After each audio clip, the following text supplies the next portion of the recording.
Well, guys, I came up to check my traps, and we got us a coon. I guess that's what's for dinner. This whole thing is a series, you know. Kind of, I told you that Tough Nut had got me really inspired by what if the crap hit the fan. Okay, if crap hit the fan and this is all we had to eat, this is what we'd eat.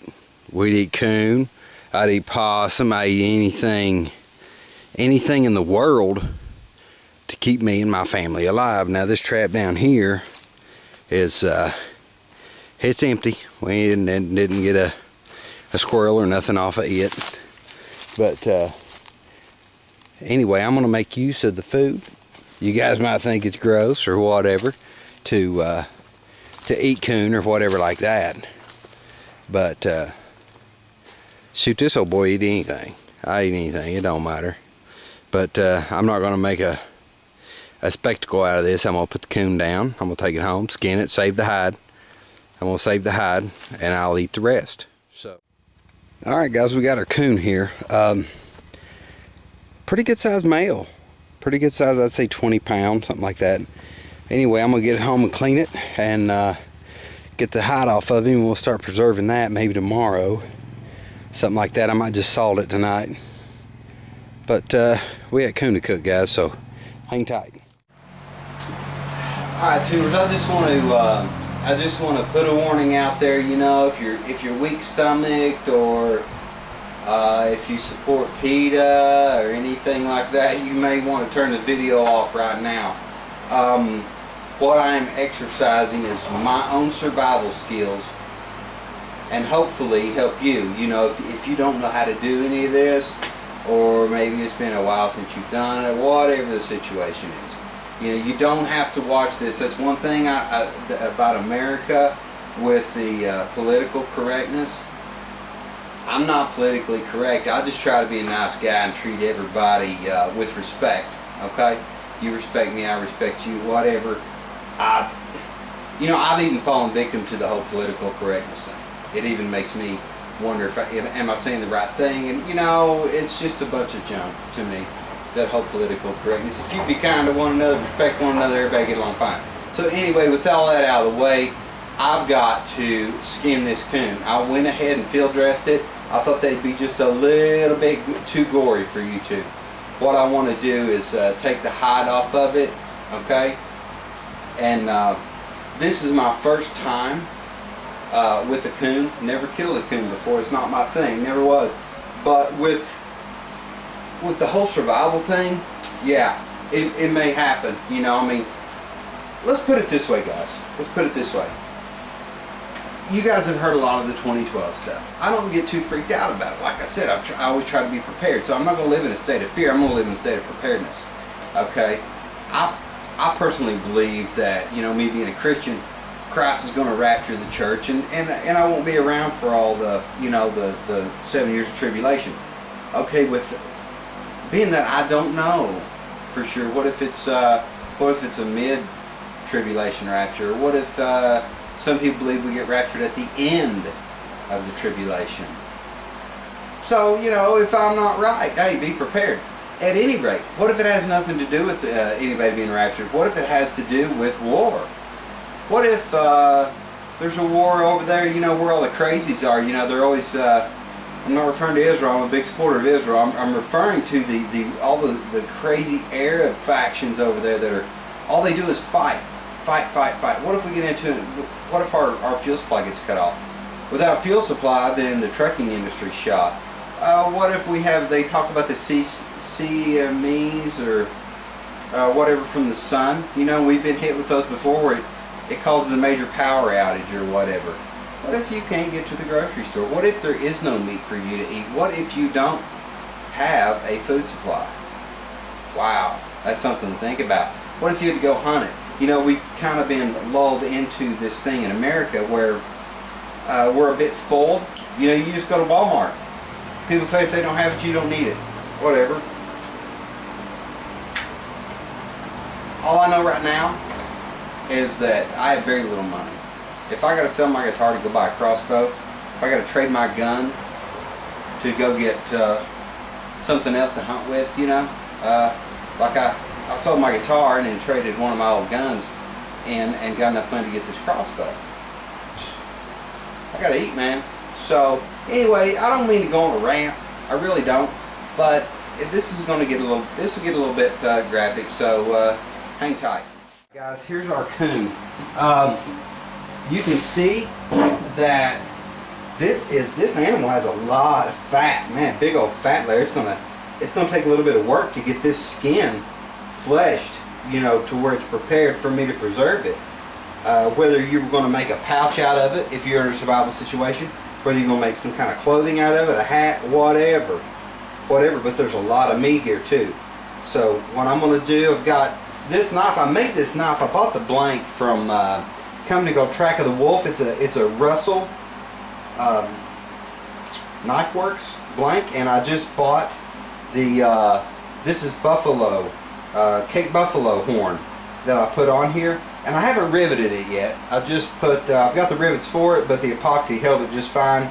I'm just lazy and never put the rivets in it. So let's start. What I'm going to do, I'm just going to start pulling the skin back, okay, and cutting between the fat and the meat layer, okay. I've got to do that all the way back. I'm going to try to keep as much hair out of this meat as I can while I'm doing this. I'm just kind of approaching it like I do a deer, really, is what I'm doing. Now I've got to, let me get a little bit of this separated from the leg meat here. I've got my fire going out back, guys, so I'm not cooking it over an open fire, but I'm cooking it on the grill. I really wasn't, I got caught with my pants down, I wasn't prepared. You know, I set the traps. I set those traps, but I didn't have my campfire set up. I wanted to, the first animal that I trapped, I wanted to cook it over an open fire as if I were in the woods. But like I say, I got caught with my pants down, so we're going to grill it. Grill it and see what it turns out like. And what I'm going to do with this whole coon, I'm just going to keep pulling that fat like that, keep cutting back. Now this knife, carbon steel, gets ultra sharp. I take it on a ceramic rod. You can shave with this thing. So if you're going to do something like this, make sure you got a sharp knife. You can hurt yourself with a dull knife. Alright guys, you can see, I think a raccoon would be one of the last things to go on this planet. If it came to somebody, you can see the fat layer on this guy. Now there's a bit of meat in here, you know, a lot of meat on the thighs, legs, you know, not a whole lot on the back and so on and so forth. There's a little bit of belly meat here. That's going to be really tender, I'd imagine. It is on a deer anyway, but I would say it's about like a chicken, about as much as you get out of a chicken. So anyway, if you're in a survival situation, you need something to eat, this would be something to eat. I'm going to go ahead and finish. I'll spare you the gore. I've got to get the hide off the head. I've got to get the tail taken care of here and get this hide salted and get this raccoon on the grill. I'm going to give him a bath real quick and then we'll get him on the grill. But anyway, yeah, I'm going to go ahead and finish up and then we'll cook it up and then we'll taste test it. Alright guys, I got the coon here. I'm going to go ahead and cook him up. It'll be, I imagine, 2-3 hours or whatever. But we'll do this thing. Alright tubers, looks like our raccoon is pretty much done. One thing Saturn told me a long time ago when I was doing some cooking videos is to always do a taste test. So here we go. I'm just gonna give me a little of this leg meat here. It's you can see it's It's barbecued up, real pink on the outside. We'll take a taste test it here and see what we think.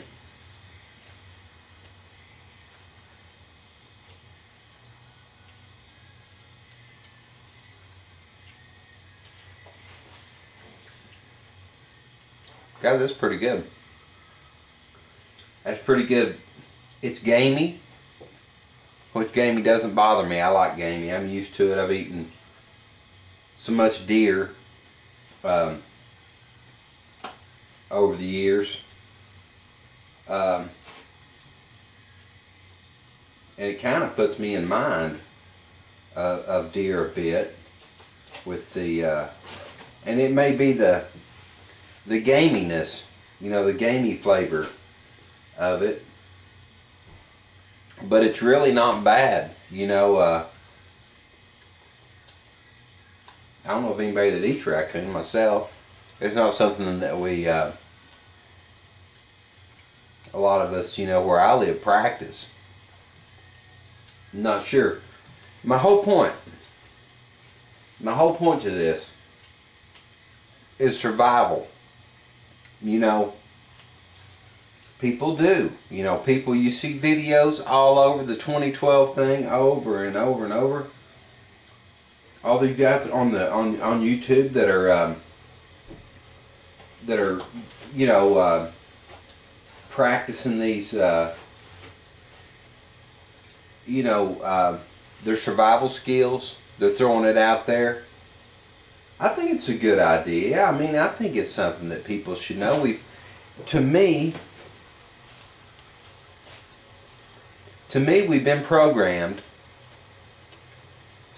whether intentionally or unintentionally, to rely on the government to take care of us, to feed us, to make sure our food supply is right there whenever we need it. You know, Wal-Mart, Kroger's, down on the West Coast, Vaughn's, whatever.